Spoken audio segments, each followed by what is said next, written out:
नमस्कार, मैं हूं अमीश देवगन और आप देख रहे हैं देश का सबसे लोकप्रिय डिबेट शो आर पार। क्या किसी एक पार्टी की हार या जीत से यह तय होता है कि देश में, भारतवर्ष में लोकतंत्र मजबूत है या फिर कमजोर? यह सवाल आज उठाना बेहद आवश्यक है, बेहद जरूरी है, क्योंकि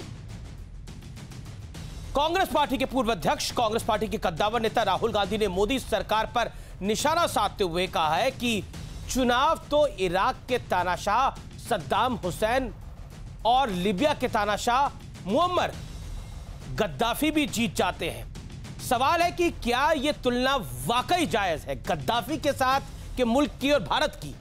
क्या भारत की राजनीतिक स्थिति इराक के सद्दाम हुसैन और लीबिया के मुअम्मर गद्दाफी वाले दौर जैसी हो चुकी है?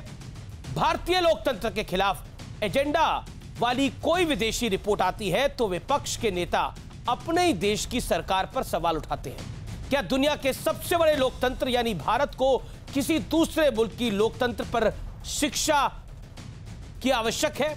इसलिए सवाल है कि क्या सियासी विरोध का दायरा लोकतंत्र की मर्यादा को लांघ रहा है, क्योंकि इसी देश के लोकतंत्र में राहुल गांधी, मैडम गांधी और कांग्रेस के तमाम बड़े नेता, तमाम सांसद चुनकर आते हैं। बंगाल में ममता बनर्जी की सरकार बनती है, केरल में लेफ्ट की सरकार बनती है, राजस्थान, पंजाब और छत्तीसगढ़ में डंके की चोट पे कांग्रेस का शासन आता है। झारखंड और महाराष्ट्र जैसे राज्यों में कांग्रेस की सरकार बनती है, यानी कांग्रेस उन सरकारों का हिस्सा है। इन राज्यों में क्या कोई दूसरा लोकतंत्र, कोई दूसरा पैमाना है, या फिर हार पर हार के बाद कांग्रेस की ये खींच है? आज इसी पर होगी देश की सबसे बड़ी बहस। हार पर हार तो लोकतंत्र पर वार। आज का आर पार इसी पर।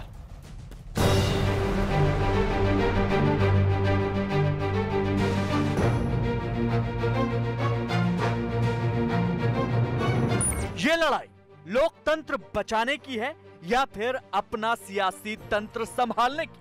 क्योंकि राहुल गांधी ने मोदी सरकार के विरोध में बहुत बड़ी लकीर खींच दी है। केंद्र सरकार पर हमला करते हुए बेहद विवादित बयान में राहुल गांधी ने कहा है कि चुनाव तो इराक के तानाशाह सद्दाम हुसैन और लीबिया के मुअम्मर गद्दाफी भी जीत जाते थे। Saddam Hussein and Gaddafi used to have elections. They used to win them. They were actually voting. It wasn't that they weren't voting, but there was no institutional framework to protect that vote. अपने देश के लोकतंत्र की तुलना Gaddafi और सद्दाम हुसैन से करना, इसका लोगों का जो वोट देती है 80 करोड़ जनता, उनका यह सबसे बड़ा अपमान है, देश का अपमान है। और गद्दाफी और सद्दाम जैसा केवल 2 ही साल इस देश में हुए, 1975 से 77 इमरजेंसी के दिनों में। पहले भी कांग्रेस के कई नेता हिटलर से प्रधानमंत्री मोदी की तुलना कर चुके हैं और 2014 से लेकर अब तक लोकतंत्र पर तो न जाने कितनी बार सवाल उठाया जा चुका है। प्रधानमंत्री के पद की संस्था को नष्ट किया गया अभी उनकी सरकार में, उनकी माताजी के शासन में। उससे पहले संपूर्ण लोकतंत्र को उनकी दादी के शासनकाल में। मैं इसे याद दिलाना चाहता हूं, नाजी पार्टी के कन्वेंशन में 1974 में रुडोल्फ हेस ने नारा लगवाया था, Hitler is Germany and Germany is Hitler. 1976 में कांग्रेस के तत्कालीन अध्यक्ष देवकांत बरुआ ने कहा था, India is Indira and Indira is India. हाल ही में भारत विरोधी एजेंडा वाली स्वीडन की वी डैम इंस्टीट्यूट और अमेरिकी संस्था फ्रीडम हाउस की लोकतंत्र पर भारत के खिलाफ रिपोर्ट आई तो कांग्रेस ने तुरंत इसे लपक लिया। वी डैम ने अपनी रिपोर्ट में कहा था कि भारत चुनावी तानाशाही में बदल गया है, जबकि फ्रीडम हाउस ने भारत में लोकतंत्र की रेटिंग घटा दी थी, जिसे पाखंड बताते हुए विदेश मंत्री एस जयशंकर ने कहा था, हमें लोकतंत्र पर किसी के सर्टिफिकेट की जरूरत नहीं है। राहुल गांधी ने यह भी कहा है कि पिछले 30 साल में उनके परिवार का कोई भी सदस्य प्रधानमंत्री नहीं रहा, फिर भी गांधी परिवार के पास सत्ता होने का आरोप लगाया जाता है। कांग्रेस में नाराज चल रहे 23 बड़े नेताओं पर राहुल गांधी ने कहा कि ऐसा सिर्फ कांग्रेस में ही संभव है कि एक ही पार्टी में रहते हुए लोग अलग अलग विचार रखते हों। बीजेपी, टीएमसी या बीएसपी में यह संभव नहीं है। हालांकि आज सबसे बड़ा सवाल है कि क्या सियासी विरोध में देश की लोकतांत्रिक प्रतिष्ठा पर वार किया जा रहा है? आज इसी पर होगी देश की सबसे बड़ी बहस।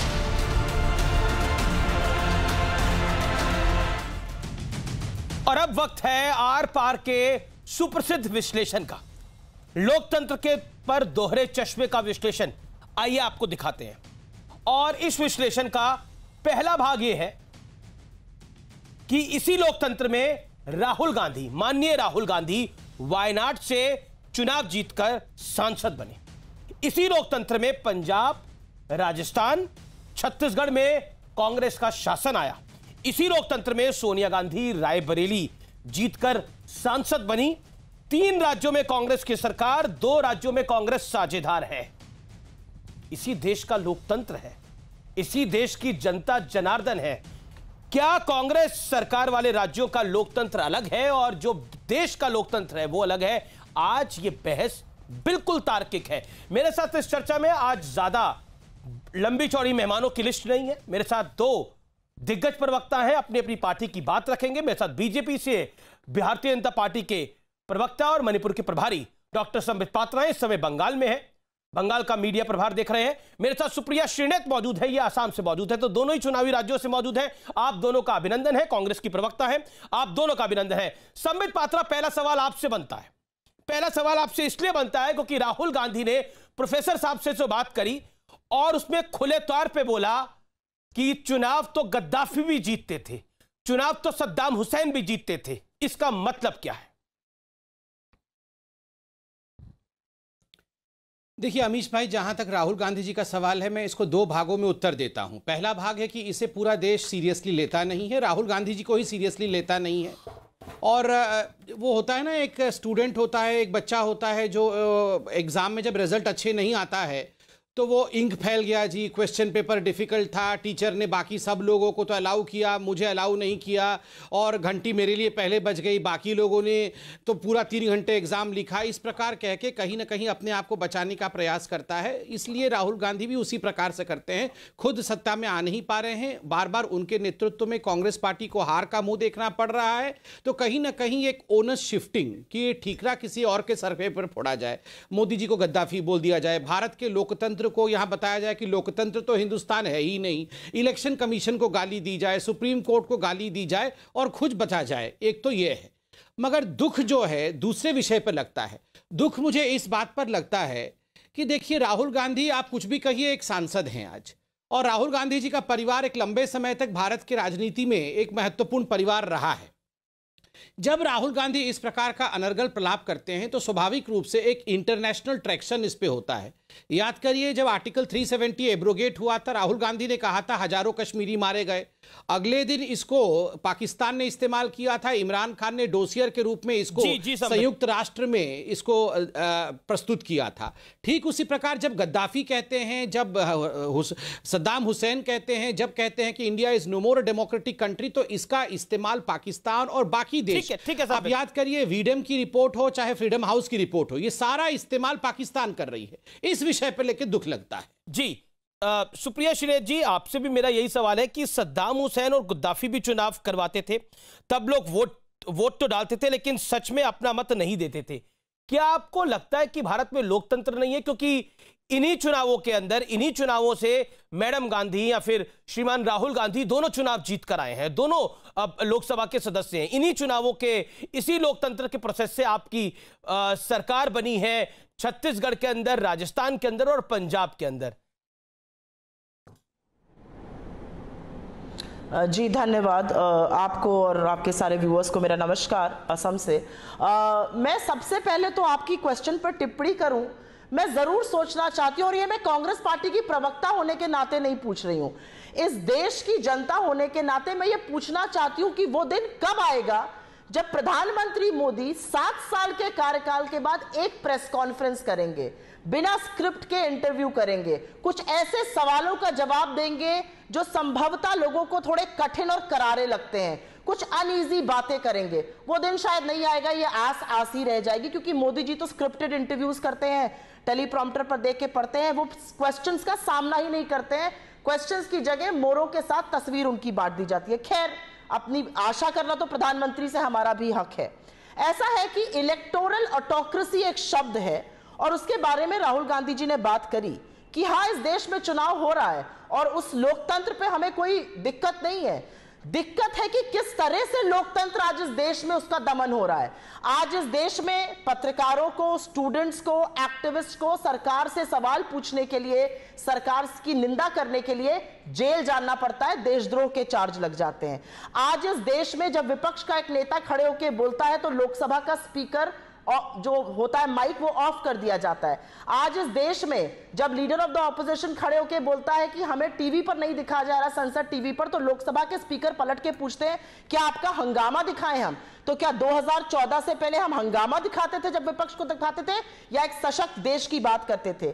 क्या चुनी हुई सरकारों को गिराना और खरीद फरोख्त करना लोकतंत्र है, जिसको अब एक नया शब्द चाणक्य रीति कहा जाता है? यह अनैतिक है, हर तरह से पाप है और गलत है, और तमाम सरकारें ऐसी हैं जो बीजेपी ने अपने फ्रंटर्स आईटी, सीबीआई, ईडी और पैसे के बल पर गिराई हैं। क्या गुप्तदान लेना और उस पूरी प्रक्रिया से पारदर्शिता हटा देना लोकतंत्र है? ये मैं सोचना चाहती हूं। और सबसे बड़ा सवाल मेरा ये है, क्या 112 दिन के बाद भी अपने किसानों को ठीक है आपने छोड़ देना मरने के लिए, 300 किसानों की मौत हो जाना और एक शब्द न बोलना, क्या ये लोकतंत्र है? ये मैं पूछना चाहती हूं। सुप्रिया जी, बिल्कुल आपके सवाल जो है उनका जवाब संबित पात्रा देंगे, लेकिन मेरे सवाल का जवाब भी दे दीजिए। मैं आपको फिर 30 सेकंड देता हूं। गद्दाफी की बात करना, सद्दाम हुसैन की बात करना किस हद तक जायज है? क्या हमारा देश गद्दाफी की तरह लिबिया हो गया है? क्या हमारा देश इराक बन गया है? बताइए ना इस सवाल का जवाब। अगर बना नहीं है तो बनने की ओर अग्रसर है। क्या बात कर रही हैं? अगर बना नहीं है तो बनने की ओर अग्रसर है। क्यों रायबरेली में सोनिया जी को वोट पड़ा? जहां पर सवाल पूछने की इजाजत नहीं है, क्या बात करते आप? सिर्फ राहुल जी तो कह रहे हैं कि उससे नीचे नाम चले जाए। नहीं करिएगा।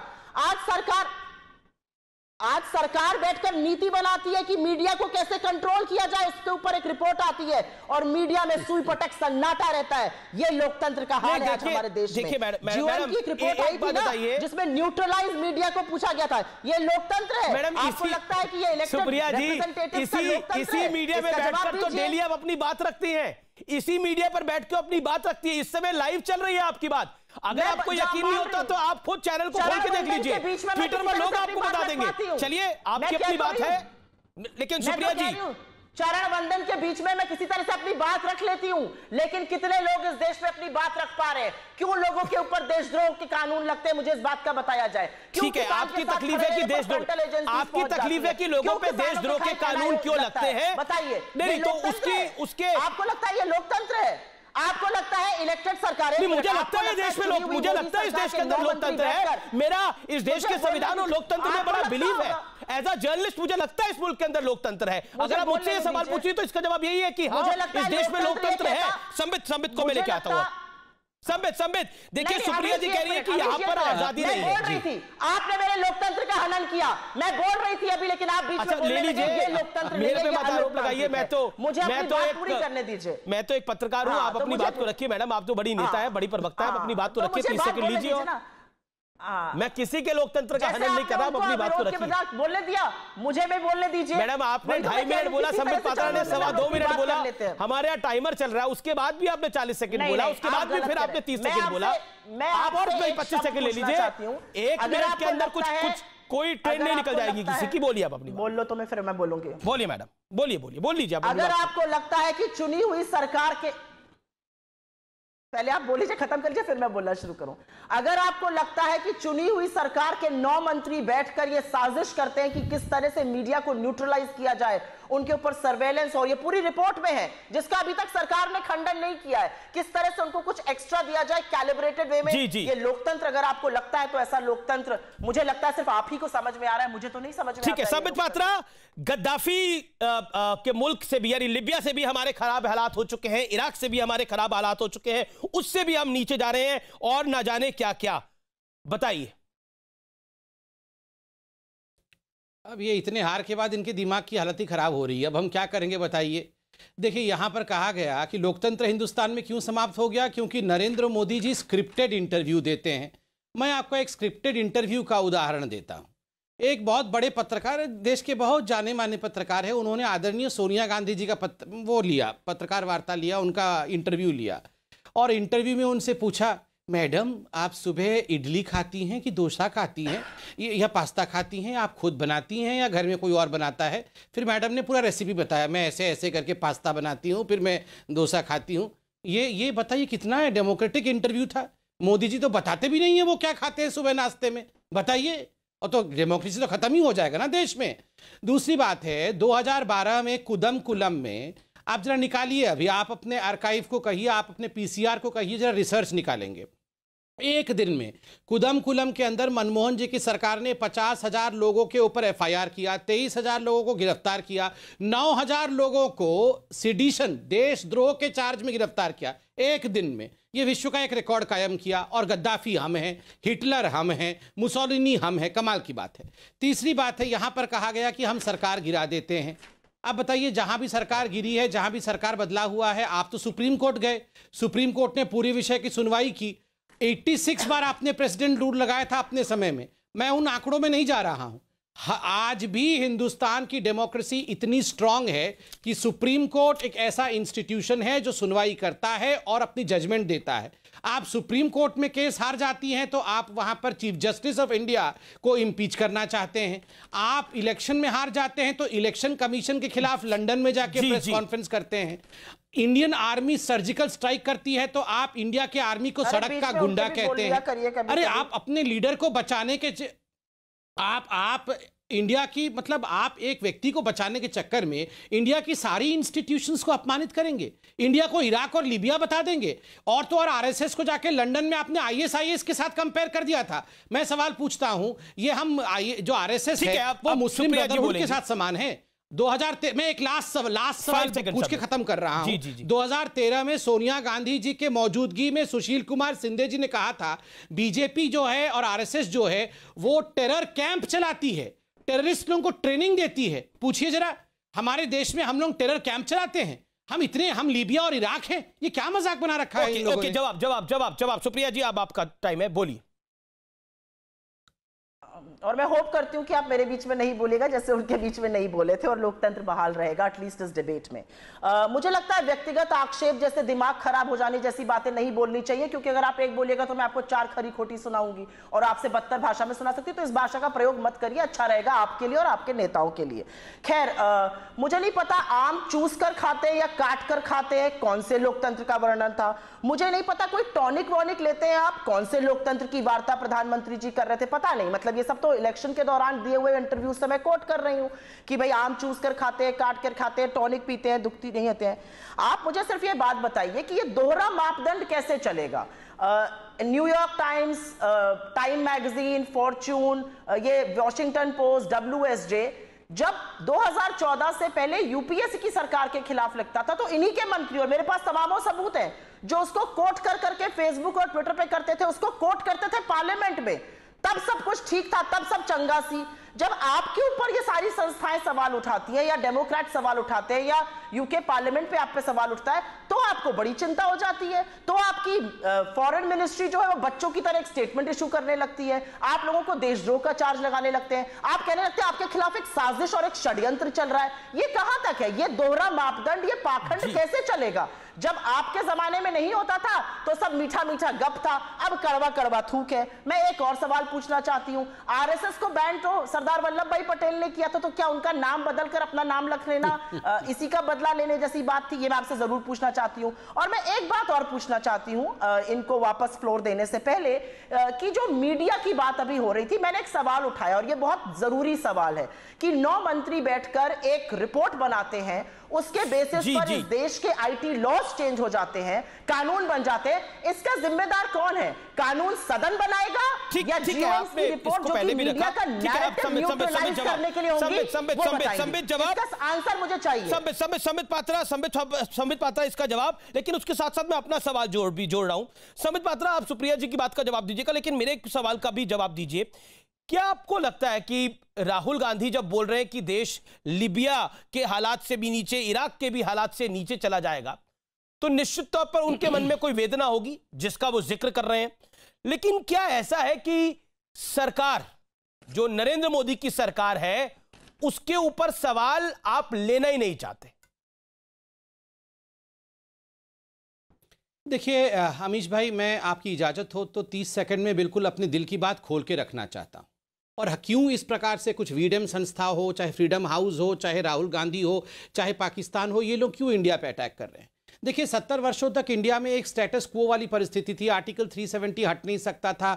मंदिर का निर्माण होगा उस पर केवल हम बातें करते थे, मंदिर बन नहीं सकता था, रिफॉर्म हो नहीं रहे थे।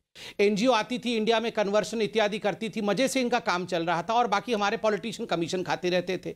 मोदी जी ने जिस प्रकार के निर्णय लिए, आर्टिकल 370 हटेगा, ये इतने वर्षों से हमने कहा था, हटा के दिखा दिया। ये वीडम हो चाहे ये फ्रीडम हाउस हो, आप इनके वेबसाइट पर जाके देखिए, इनके नक्शे में, हिंदुस्तान के नक्शे में भारत से जम्मू कश्मीर गायब है। उन्होंने ट्वीट भी किया, बिल्कुल गायब है उसमें से, क्योंकि ये बौखलाए हुए हैं कि आर्टिकल 370 कैसे हट सकता है। राहुल गांधी भी बौखलाए हुए हैं कि आर्टिकल 370 कैसे हट सकता है। पाकिस्तान और चाइना भी बौखलाए हुए हैं, आर्टिकल 370 कैसे हट सकता है। मेरे सवाल का वीडम के जो एडवाइजर्स हैं और जो ऑथर हैं रिपोर्ट के, दे रहा हूं, सुनिए, ये बहुत इंपॉर्टेंट है, दर्शक जानने चाहिए जी। वीडम के जो ऑथर्स हैं, जिस रिपोर्ट की बात आप कर रहे हैं, जिसमें कहा गया कि हम पाकिस्तान के बराबर के डेमोक्रेसी और बांग्लादेश से खराब हो गए हैं, उसके ऑथर पाकिस्तानी और चाइनीज हैं। आप बताइए, हम बैठ के ये पाकिस्तान और चाइनीज ऑथर को जवाब दे। नंबर एक, फ्रीडम हाउस कह रही है कि आप आर्टिकल 370 को बहाल करिए और जम्मू कश्मीर को आप लिबरेट करिए। हम उसको जब उनकी औकात है ये हमसे पूछेंगे और हम उनको जवाब देंगे, और ये कांग्रेस पार्टी उनके साथ हाथ से हाथ जोड़ के हमसे सवाल पूछेगी। आप आज कागज कलम निकालिए और लिख के रखिए, ये वीडम और ये फ्रीडम हाउस के साथ साथ ये कांग्रेस हाउस भी समाप्त हो जाएगी। भाई साहब, ये इंडिया की जनता है, ये इंडिया की जनता उन लोगों को दिल में स्थान नहीं देती है जो भारत के विरोध है, याद रखिए। और जहां तक आपका सवाल है कि क्या मोदी जी से सवाल नहीं पूछना चाहिए, मोदी जी से सवाल नहीं पूछा जा रहा है। मोदी जी वह व्यक्ति है सबसे ज्यादा सवाल जी अरे मोदी जी और मोदी जी की सरकार, अमित शाह जी, ये वो लोग हैं जिनसे सर्वाधिक सवाल पूछा गया। अमित शाह जी को जेल में बंद रखा गया। मोदी जी एकमात्र ऐसे चीफ मिनिस्टर हैं जो 9-9 घंटे जिनको ग्रिल किया गया, लोअर कोर्ट से सुप्रीम कोर्ट तक उन्होंने यूपीए के समय में कानून को फेस किया है। अरे ये जलते जलते तप के कुंदन बने हैं, ये साधारण लोग नहीं है। इनको तो मारने की साजिश तक की गई, इनको नेस्तनाबूत और खत्म करने की, इसमें ऐसे रामायण की हंसी देने की कोई आवश्यकता नहीं है। मैं सच बता रहा हूं, इनका हक चलता ना तो ये जेल के अंदर बंद रखते, हिंदुओं को आतंकवादी साबित करते, राम मंदिर बनने नहीं देते, आर्टिकल 370 को एब्रोगेट होने नहीं देते। ये हंस के हंस ले, ये पाकिस्तान और चाइना से हाथ मिला दे, ये हिंदुस्तान की जनता, दिमाग आपका फिरा होगा। और आप देखिएगा हिंदुस्तान की जनता इन लोगों का क्या हर्ष करेगी, देखना आप इनको। बिल्कुल ठीक हुआ है, आप जबान संभाल के बात करिए। ये जबान संभालना क्या होता है? आप हिंदुस्तान की लोकतंत्र को बोलेंगे, लोकतंत्र नहीं है, हिंदुस्तान इज अनडेमोक्रेटिक। आप मोदी जी को गद्दाफी बोलेंगे, आप मोदी जी को हिटलर बोल देंगी, आप मोदी जी को बोलेंगे ये तो सद्दाम हुसैन है। और मैं इतना भी नहीं बोल सकता हूं कि आप लोगों की आज मानसिक संतुलन खो गया है। मैं इतना भी नहीं बोल सकता हूं कि आप लोग आज फेल्ड हो गए और कांग्रेस पार्टी फेल्ड हो गई है। उसका अर्थ ये नहीं है कि भारत फेल हो गया है, याद रखिए इस बात को। ठीक है संबित आपने अपनी बात को। सुप्रिया, सीधी सी बात है कि रायबरेली से मैडम गांधी जीती। मैंने ये बात पहले भी आपको बोली, राहुल गांधी वायनाड से जीत के आए तो यही लोकतंत्र में जीत के आ रहा है। क्या आपको लगता नहीं है कि कांग्रेस की खींच है, क्योंकि हार पर हार हो रही है और पार्टी अपनी संभल नहीं रही, लोग छोड़ के जा रहे हैं। बंगाल के अंदर स्थिति ऐसी है कि आपके वहां पर लोकसभा सांसद शरद राव पवार साहब को और तेजस्वी यादव को चिट्ठी लिख रहे हैं कि हम यहां पर चुनाव लड़ रहे हैं और आप हमारे गठबंधन के साथ हैं और आप समर्थन ममता बनर्जी का कर रहे हैं।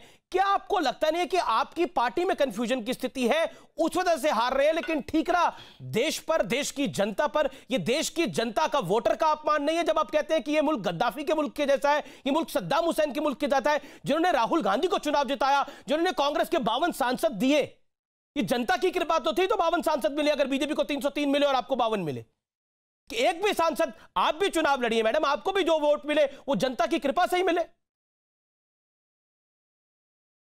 अब आप बोल चुके हैं और मुझे सवाल, मेरा सवाल है, मैंने बोला नहीं है, मेरा सवाल है, इसका जवाब दीजिए। मर्यादा का मैं जवाब दूंगी, लेकिन आपके शो पर भाषा की मर्यादा भंग हुई और उस पर आपने कुछ नहीं बोला। इस पर आप मैडम, आपने बोला संबित पात्रा को कि आप दवाई लीजिए, आपका दिमाग कहां जा रहा है, तो मैंने तो उस पर भी कुछ नहीं बोला। उसके पहले वो क्या बोल रहे थे?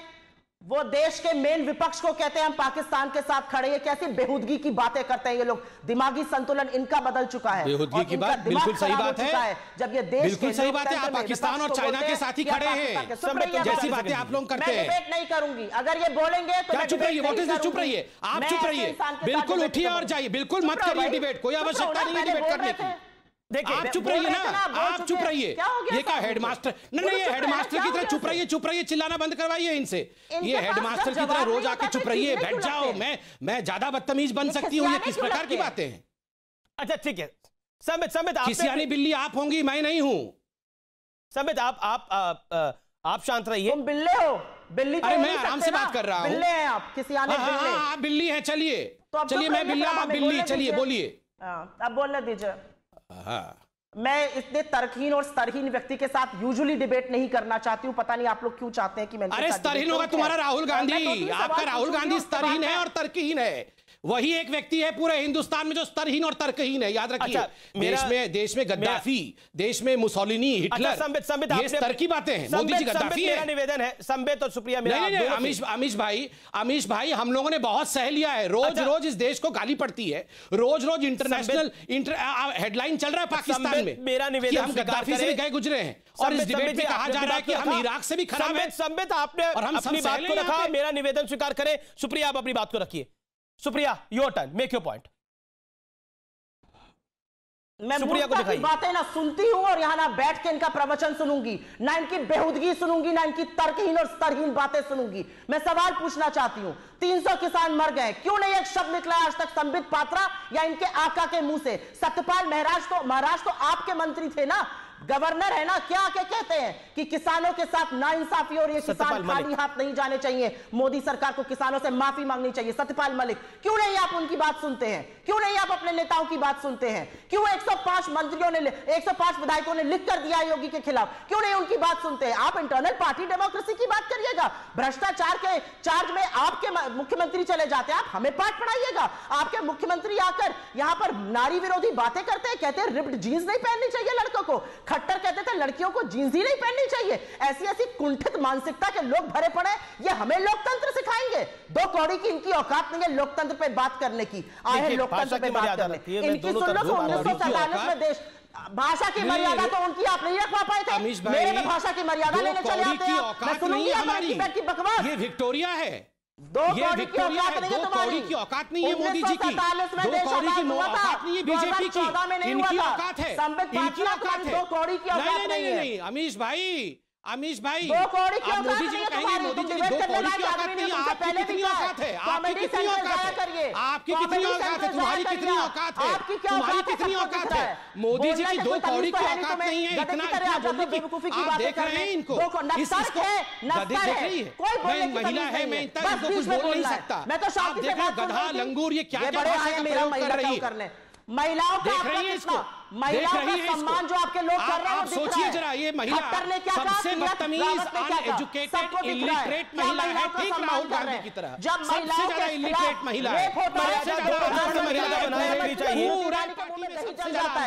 महिलाओं का सम्मान करेंगे, किस तरह की बातें करते हैं? जिस तरह की भाषा का दोनों तरफ से इस्तेमाल हो रहा है, मेरा निवेदन है कि सभ्य भाषा में इस बहस को आगे बढ़ाया जाए, नहीं तो इस बहस का कोई फायदा नहीं है। मेरे 2-3 सवाल हैं, उसका जवाब मुझे मिले तो अच्छा है, नहीं तो अगर एक करके आप दोनों बात करिए। मेरा बार बार निवेदन है कि भाषा को स्तरहीन ना करिए, उतने स्तर के नीचे ना लेके जाइए कि लोग अपना टेलीविजन चैनल बंद कर दें, लोग अपना टीवी का रिमोट को बटन को ऑन करें और बंद कर दें कि नहीं देखना। ये देखिए इस देश की सबसे लोकप्रिय डिबेट में से एक है। मेरा निवेदन है, मैं अब बढ़ता हूं आगे। और राहुल गांधी ने बोला कि मेरे समझ से ये बाहर है। सुप्रिया जी मेरा सवाल ये आपसे है, संबित मैं आपके पास भी आऊंगा। सुप्रिया जी मेरा सवाल आपसे है, बात सुन लीजिए। नहीं बिल्कुल आपसे, आप ही के पास आ रहा हूं, आप अपनी बात को रखिएगा। मैडम पहले सवाल सुन लीजिए। अब ये कोई बात नहीं होती।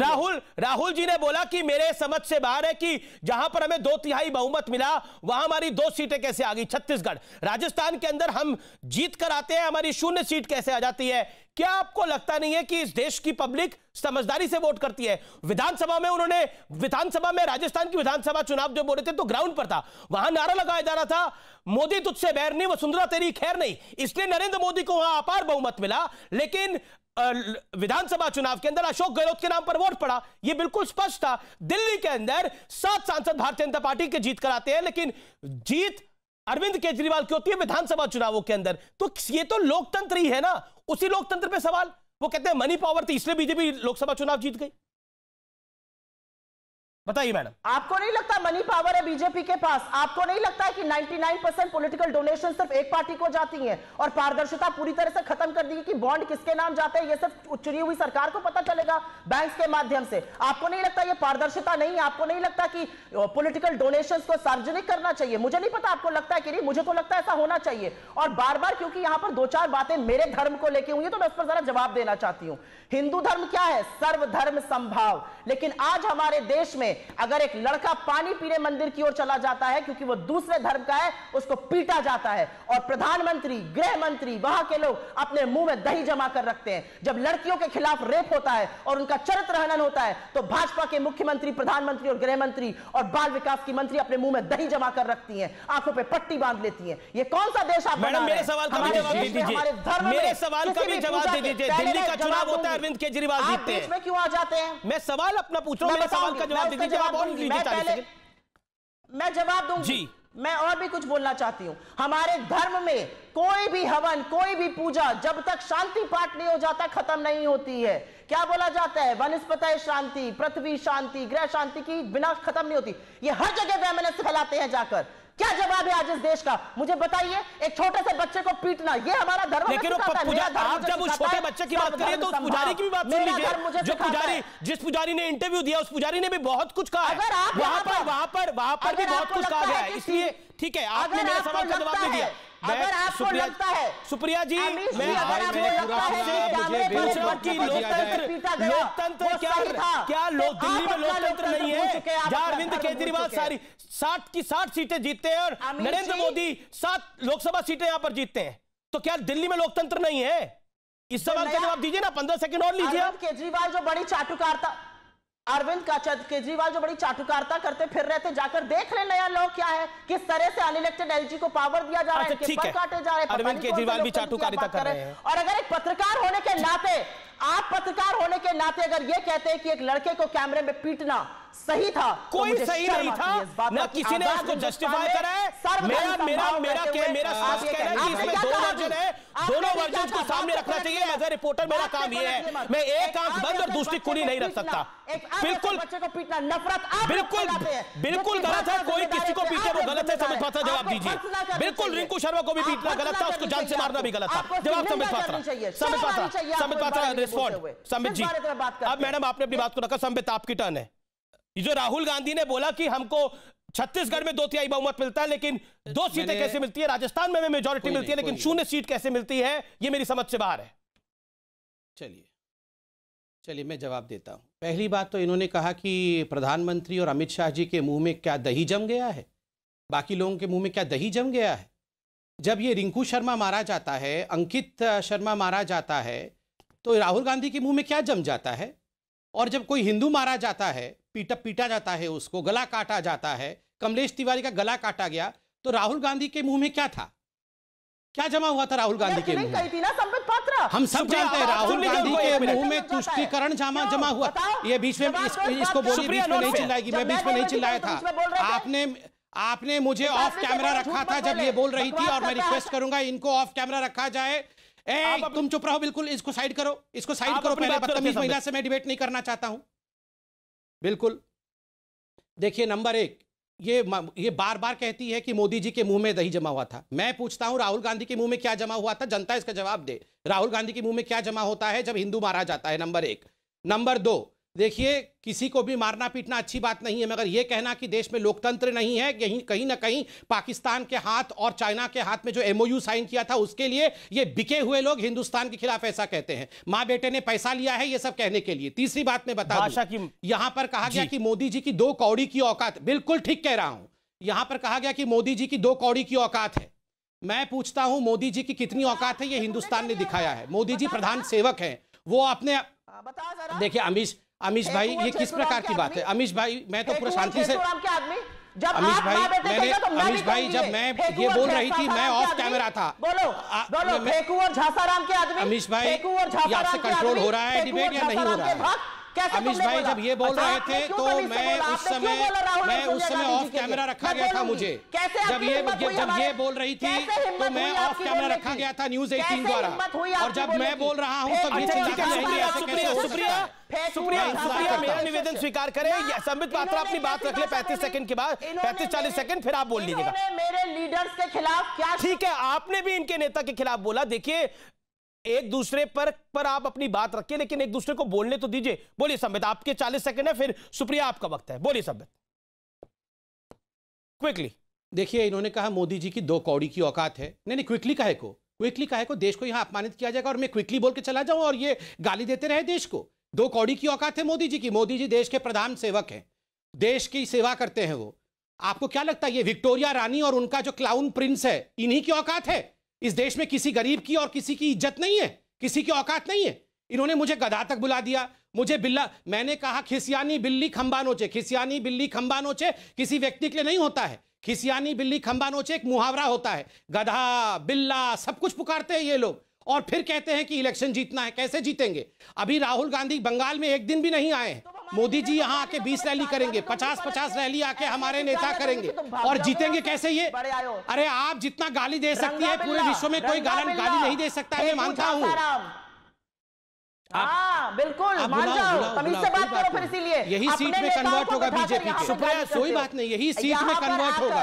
अमीश भाई, आप मोदी जी को रंगा बिरला बोलेंगे। मैं दोनों को ऑडियो डाउन कर रहा हूं, मैं दोनों को ऑडियो डाउन कर रहा हूं। सुप्रिया, देखिए अभी आपने एक शब्द बोला रंगा बिल्ला। आपको पता है रंगा बिल्ला के ऊपर क्या केस चल रहा था? आप रंगा बिल्ला किसको कह रही हैं? वो रेप के अक्यूज थे रंगा बिल्ला। मतलब उन्होंने बहुत ही निर्मम काम किया था। रंगा बिल्ला बुलाना किसी को, क्या आपको लगता है ये जायज है?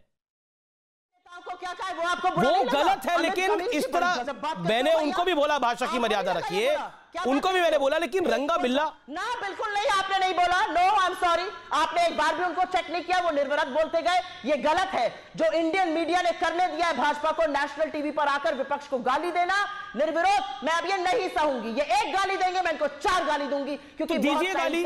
ये हमारी शालीनता, आपकी गाली भी लाइव जा रही है, कमजोरी समझ रहे हैं ये हमारी जाए। मेरे नेता को गाली देंगे, मैं चुपचाप बैठकर सुनूंगी, मैं चुपचाप बैठकर सुनूंगी। गए वो वक्त, नेता को गाली दीजिएगा, 4 गाली सुनिएगा। अगर अपने नेता की शालीनता चाहते हैं तो मेरे नेता के लिए शालीनता से बोलिए, उतनी इज्जत मैं दूंगी। जितनी इज्जत आप मुझे देंगे उससे डबल इज्जत आपके नेता को दूंगी। लेकिन अगर मेरे नेता को गाली देंगे तो मैं यहां पर मुंह पर पट्टी बांध के नहीं बैठ जाऊंगी, 4 गालियां देकर जाऊंगी। ये मैं बोल रही हूं और एक औरत होने के नाते बोल रही हूं। मैं यहां बदतमीजी सुनने, अपशब्द सुनने, अपने नेताओं को गाली देने के लिए नहीं आती हूं, ना दूसरे के नेताओं की मैं मर्यादा भंग करना चाहती हूं। अगर आप मेरे नेताओं के साथ मर्यादा भंग करिएगा तो मैं आपकी मर्यादा रहने नहीं दूंगी। मैंने पूरा सुना। अब मैं, आप इनको ऑफ कैमरा रख के मुझे बोलने दीजिए। अब उतने समय मैं बोलता हूं। 20 second Sambit, 20 second. Of camera क्या होता है भाई? ये डायरेक्ट कर रहे हैं क्या? ये शो ये डायरेक्ट कर रहे हैं क्या? Show is he the director of your show? Amish ji, मुझे आप अपने ऑफ कैमरा रखा था। मैं अमीश देवगन जी के शो में आया हूं। अभी आपने ऑफ कैमरा रखा था हमें। जी के शो में आया हूं। मैं संबित पात्रा डायरेक्टर शो में आई हूं। मैं जानना चाहती हूं ये संबित, आप अपनी बात को रखिए। सुप्रिया, आप अपनी बात को रखिए। बोल सकता हूं, नहीं बोल सकता। किस तरह की बात हो रही है? क्या बात कर रहे हैं? ये डायरेक्ट करेंगे शो को। मैं कोई डायरेक्ट नहीं कर रहा। सुप्रिया, अगर आप देखेंगे समय तो आपकी को समय ज्यादा मिला है। कोई डायरेक्ट नहीं कर रहा शो को डायरेक्ट मैं भी नहीं कर रहा। शो को आप तो खुद एंकर रह चुकी है। शो को डायरेक्ट तो पीसीआर करता है। नहीं बोल सकते अमीश जी, आप ये क्यों नहीं?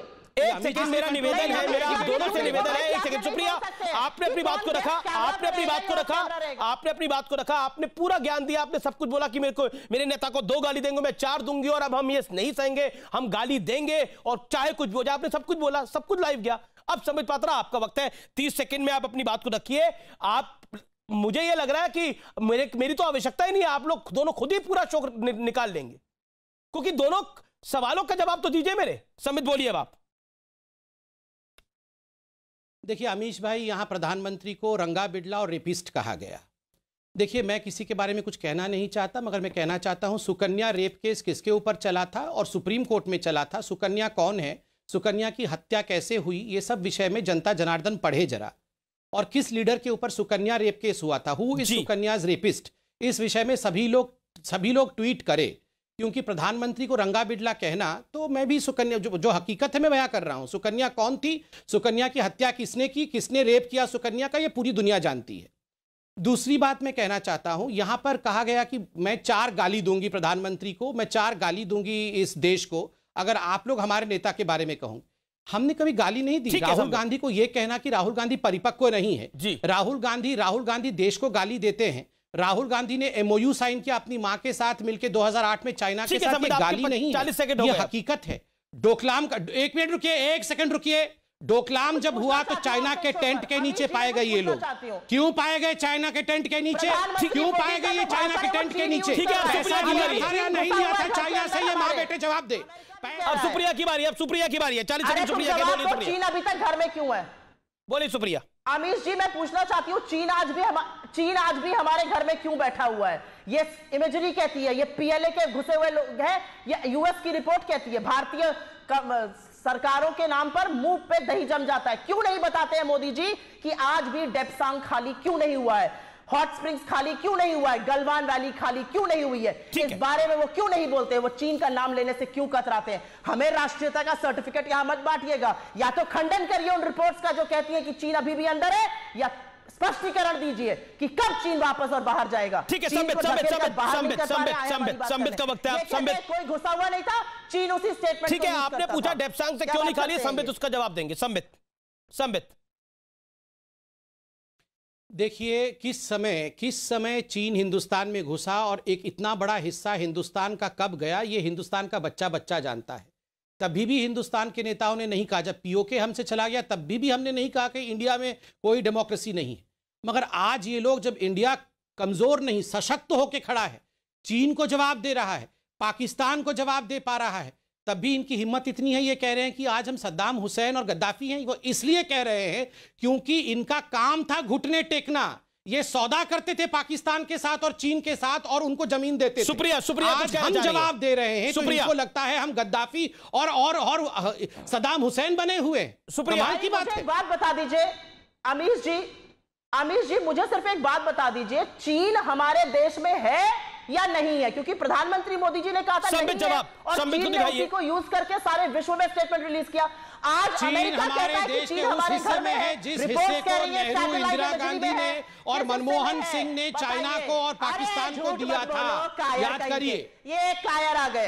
क्या झूठ मत बोलो, क्या झूठ मत बोलो। आप बताइए, इनको ये पता भी नहीं है कि नेहरू ने चीन को, अक्षय चीन क्या है इनको पता? क्या कायर तुम्हारे लीडर है, डरपोक तुम्हारे लीडर है, तुम्हारा लीडर डोकलाम के टेंट के नीचे पैसा लेके पाया गया था। पूरा गांधी परिवार बिका हुआ है चीन के साथ। अरे तुम बिकी हुई हो चीन के साथ, तुम्हारे लीडर बिके हुए हैं चीन के साथ। पैसा लेके तुम लोग सौदा करते हो चीन का, तुम लोग स्पोक्स पर्सन हो चीन की, तुम लोग पाकिस्तान के स्पोक्स पर्सन हो, पैसे लेते हो पाकिस्तान और चीन से। चीन का नाम नहीं ले पाते, लाल आंख दिखाने की बात करते थे। देखिए अमीश भाई, देश को प्रधानमंत्री को किस प्रकार से क्या क्या कहा जा रहा है आप सोचिए जरा। चीन का नाम नहीं ले पाते। ये डोकलाम के टेंट के नीचे पाए गए थे। मैं ब्रेक के लिए रुकता हूं, लेकिन ब्रेक के बाद चर्चा जारी रहेगी, क्योंकि राहुल गांधी ने एक और अहम बात बोली है। पिछले 30 साल से मेरे परिवार का कोई प्रधानमंत्री नहीं है, लेकिन ये लोग आडंबर करते हैं। मैं ब्रेक के बाद आ रहा हूं, क्योंकि एक्सीडेंटल प्राइम मिनिस्टर एक किताब छपी थी जिसमें कहा गया था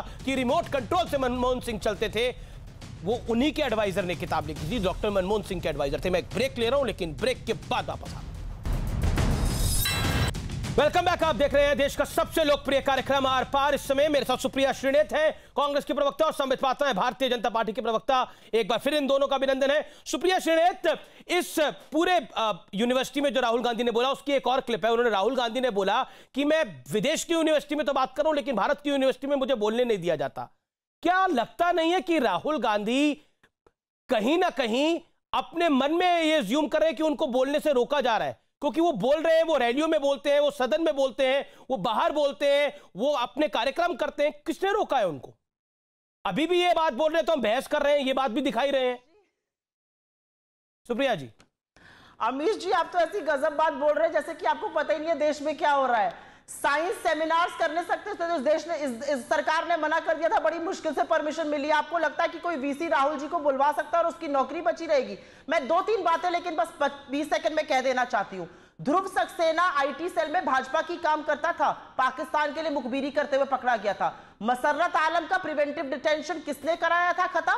भाजपा की सरकार ने चुनाव से जस्ट पहले। फैजुल्लाह खूंखार आतंकवादी था, किसने उसको टिकट दिया था? भाजपा ने टिकट दिया था। अजहर मसूद को किसने रिलीज किया था? भाजपा ने रिलीज किया था। और आप कह रही है कि आप इस बात की वकालत करिए कि राहुल गांधी नहीं बोल पा रहे, भाजपा ने किया था। आप इस बात की वकालत करिए कि राहुल गांधी नहीं बोल पा रहे। बिल्कुल नहीं बोल पा रहे। कौन सा ऐसा वीसी है? मैं आपके चैनल से चैलेंज करके बोलती हूँ। एक वाइस चांसलर डेली दिखाते मैडम, लोगों को राहुल गांधी के बोलने में ही बहस हो रही है। आप दिखाया जा रहा है गांधी को अपने चैनल पर दिखाते हैं। आप राहुल गांधी को कितनी देर अपनी चैनल पर दिखाते हैं? अभी तो 1 घंटा राहुल गांधी चले हैं। दिखाते हैं कितनी देर आप राहुल गांधी को दिखाया है? अच्छा अभी तो 1 घंटा राहुल जी चले करने के लिए आपने शो कराया है। आपके बैशअप करने का शो था अमीश जी। अच्छा, अपने शो का शीर्षक तो देख लीजिए। आपको लगता है राहुल गांधी चल रहे हैं? संबित बात है, राहुल गांधी बोल भी नहीं पा रहे। राहुल गांधी बाहर विदेश की यूनिवर्सिटी में तो बोल सकते हैं, लेकिन भारत की यूनिवर्सिटी में वो नहीं बोल सकते। ये खुद स्वतः राहुल जी बोल रहे हैं। और राहुल गांधी ने ये भी बोला कि मेरा परिवार तो 30 साल से सत्ता से। सुप्रिया जी, अब मैं संबित से सवाल पूछ लूं, मेरा निवेदन है। बोला चाहे पिछले 30 साल से मेरा परिवार ही सत्ता से बाहर है, लेकिन कुछ लोगों के बीच में भ्रम फैलाया जा रहा है। जवाब संबित। देखिए, अभी जो कहा गया कि राहुल गांधी को अलाउ नहीं कर रहे हैं बोलने के लिए हिंदुस्तान में, मैं पूछ रहा हूं, सपोज करिए आप एक वाइस चांसलर हैं यूनिवर्सिटी के, या आप स्टूडेंट हैं यूनिवर्सिटी के, आप बुलाएंगे क्या राहुल जी को? आप सुनना चाहेंगे क्या राहुल जी को? अरे भाई, हम सुनना ही नहीं चाहते हैं तो क्या बुला क्या सुनेंगे क्या? This night I got up in morning, politics is in shirt pant, poverty is a state of mind. ये सब सुन के होगा क्या? आप बताइए, कौन बुलाएगा सुनने के लिए राहुल गांधी जी को? और क्यों बुलाएगा? वो बेचारे कुछ फॉरेन में पड़े हुए हैं कांग्रेसी, वो इनको बीच बीच में वीसी कराते रहते हैं और बोलते चुनाव हार गए। अरे भाई, किसने रोका है? मैं तो बोल रहा हूँ बंगाल में कल आइए, बहुत बड़ी रैली में लोग नहीं होंगे, हम भेज देंगे लोग। चलिए, हम लोग भेज देंगे, हम गारंटी लेते हैं, हम लोग भेजेंगे। आप राहुल गांधी को भेजिए तो सही। कल बंगाल एक बड़ी रैली को यहाँ नंदीग्राम में एड्रेस तो करवाइए। सवाल का संबित जवाब किसने रोका हुआ? मेरा परिवार 30 साल से बाहर है, मेरा परिवार 30 साल से कोई प्रधानमंत्री नहीं बना, लेकिन भ्रम फैला जा रहा है। इसका जवाब संबित। प्रधानमंत्री की कुर्सियां तो भर नहीं पाए। नहीं, अब ये शांत हो जाए जरा, शांत हो जाए। कुर्सियां खाली पड़ी हुई है। ये जवाब 10 सेकंड संबित। जवाब अमीश भाई, सुप्रिया महत्वपूर्ण सवाल है, राहुल जी वाला सवाल उठाया है। सुप्रिया संबित जवाब 10 सेकंड। अमीश जी, राहुल गांधी ने कहा 30 साल से हमारे परिवार से कोई प्रधानमंत्री नहीं है। आने वाले 130 साल में भी अगर ऐसा ही हाल रहा तो इनके परिवार से कोई प्रधानमंत्री नहीं बनने वाला है। आपको क्या लगता है राहुल गांधी प्रधानमंत्री ऐसे आके टीवी में गाली देने से, चिल्लाने से, कोई एक वर्चुअल मीट फॉरेन में करने से प्रधानमंत्री बन जाएगा आदमी? पहले अमेठी में क्या हुआ, स्मृति ईरानी जी ने क्या किया, वो तो आपने देखा ही है। सुप्रिया 10 सेकंड। हाँ बोलिए अमीश जी। सुप्रिया, राहुल गांधी ने कहा कि मेरे पैंट शर्ट में पहनने वाला आदमी। हाँ बोलिए सुप्रिया, बोलिए। पैंट शर्ट वाला आदमी राजनीति नहीं कर सकता, लड़कियां जीन्स नहीं पहन सकती। ये किस कुंठित मानसिकता से ग्रसित लोग हैं? ये कहां ले जा रहे हैं देश को? इनके दो मुख्यमंत्री बोलते हैं लड़कियां जीन्स नहीं पहन सकती, ये कहते हैं राहुल गांधी पैंट शर्ट में राजनीति करते। क्या कुंठित मानसिकता है? 2021 में देश है, क्या कर रहे हैं आप लोग इस देश का? तमाशा बना के रख दिया है। पॉलिटिक्स ये राहुल गांधी का वाक्य है भैया, politics is in my shirt pant. ये राहुल गांधी जी का स्टेटमेंट है, निकाल के। अरे जनता ट्वीट करना जरा, राहुल गांधी ने कहा था politics is in my shirt pant. शुक्रिया दोनों का इस चर्चा में जुड़ने के लिए। लेकिन भारत का लोकतंत्र बेहद मजबूत है, इसलिए यहां पर सत्ता का परिवर्तन हंसते हंसते हो जाता है। याद करिए अमेरिका को, यहां पे सत्ता का परिवर्तन में कितना बड़ा तांडव मचा था। ये सोचने की बात है। इसलिए भारत का लोकतंत्र भारत के लोगों से है, आपसे है, जनता जनार्दन से है। नमस्कार।